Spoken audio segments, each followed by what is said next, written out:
Hey, everybody, and welcome to another episode of the Student Centered World podcast.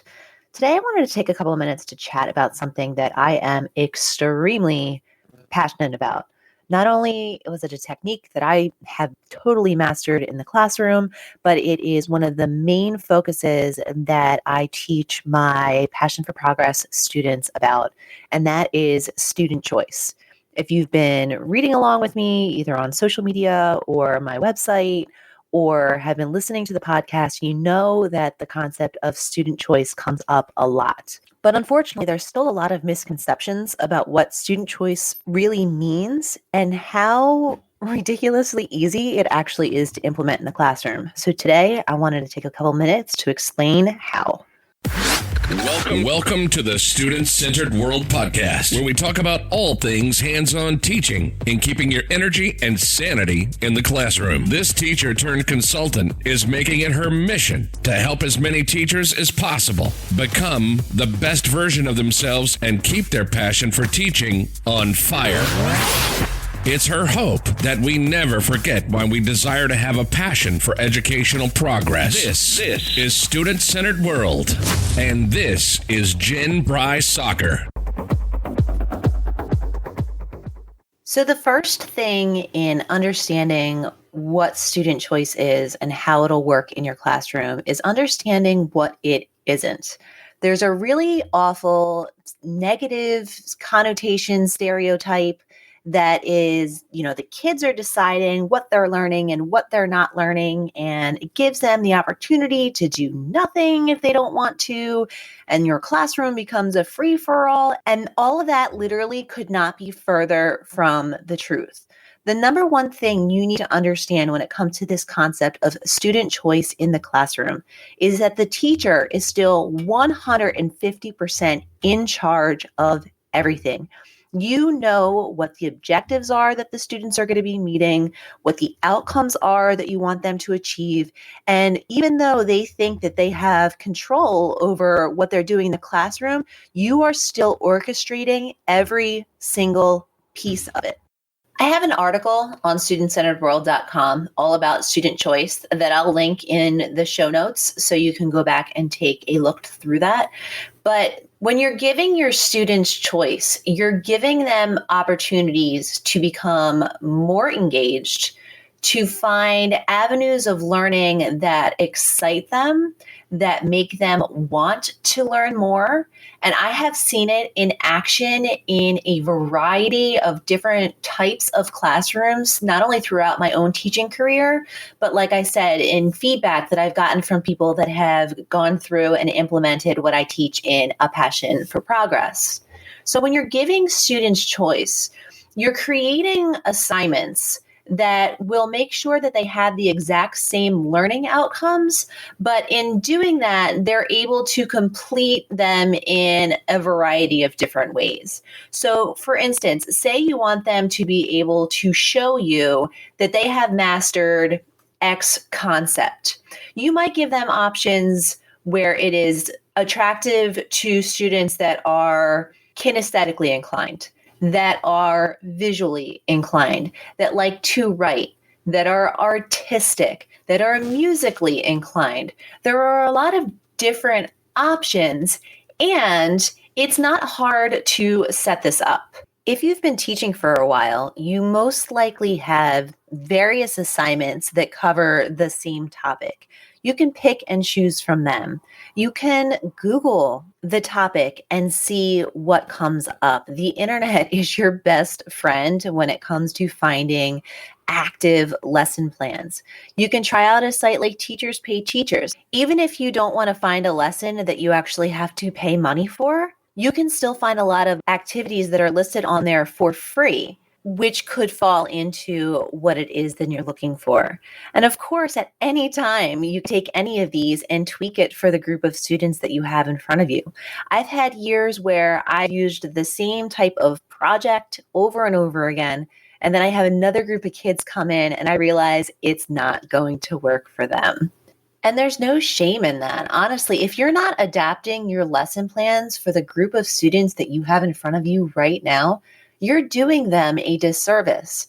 every year, the kids that we have come in are different than ones that have been there before. And we need to make sure that we're meeting them where they are. The teachers that seem to struggle the most with connecting with their students are the ones that want to hold on to what they know and what they love and how they are in their comfort zone without really amending to the students that you have.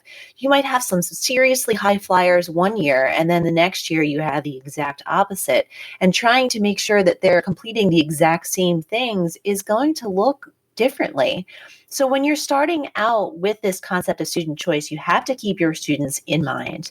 And you also want to start out slowly if you've never done something like this before. If you jump into a full-on choice board menu, project-based activity unit, however you want to look at it, and you've never done it before and your students have never done it before, that's not going to turn out well for anybody. And let me tell you something about teachers. As soon as something doesn't work for us, we have a tendency to be the perfectionist type A people that we are and say, I'm never doing anything like that ever again because that didn't work. Rarely does it ever not work. It might be that the presentation was a little bit off. It may be that you bit off a little bit more, was a little bit more advantageous that you should have in starting out. Your students didn't understand the routine yet. There are a lot of different variables there, but rarely will a lesson go catastrophically wrong to the point where you could never try it again. So I would suggest, something simple. So maybe giving them the option of, all right, so to complete this assignment, do you want to do activity A or activity B? Maybe you say, we're going to be covering this topic. I want everybody to find an article on that topic or something that was in the news that could cover that topic. And then you can bring them together or group them based off of what they found. It gives them autonomy, and it gives them not only like a sense of purpose that they have to do this for their learning, but a lot of times it gives them a sense of pride as well, because this is their brainchild, if you will. Again, you are still fully in charge of the plan, but they're in charge of the execution. And when you start slow, you can gradually build upon it. And don't ever think that you should underestimate your students. Even that kid, I know that kid, I've had that kid who you swear is just, I don't even have to explain it into words. You can crack that kid by finding something that is going to appeal to them. Now, I know there's always extenuating circumstances. There's always something. I've had a couple of times where I've had difficult experiences as well, and that's teaching. That's the name of the game of our career. But the vast majority are going to rock this in ways that literally you would never even have thought up yourself. And I think that's actually the number one thing that I hear back from teachers once they master this style of teaching, that the projects and assignments and activities that their students have delivered back to them have been far beyond anything that they could have come up with themselves, or they were able to learn things about their students, that maybe they're a fantastic drawer or a singer or a writer, or maybe they have this leadership skill once you put them in a small group. There's just so many pieces there that if you were trying to teach in a more traditional manner, in a more whole class instruction, you would never even know existed within the walls of your classroom. And remember, as teachers, we should be teaching our students not just the curriculum, but the pieces that are going to help them flourish in life, to find out what it is that they are good at, what they might have a future in, what is going to come easy for them, and on the flip side, what is going to challenge them. And by doing this and giving them that choice, it's automatically adding it in to your curriculum. So yes, it might seem scary giving over control of your classroom to your students, but you need to remember that you are the one in control and you are almost like the puppet master. But the students think they have this choice. And I always use the concept of when you have a child who's young and you ask them, do you want to wear the green coat today or the blue coat? It doesn't matter what color coat they're wearing as long as they're wearing a coat, but they think that they got to choose the green coat and therefore they had that power. They only have the power that you give them. So again, I will go ahead and drop the link to the article that I have on this that has some data points in it in the show notes. And I'd love to chat about it further. So if you do have questions about it, you can reach me in the comments. You can send me a message on social media, on Facebook, on Instagram. You can shoot me an email, admin@studentcenteredworld.com. I love to connect with other educators, and hopefully this gave you some ideas for things that you can do in your classroom moving forward.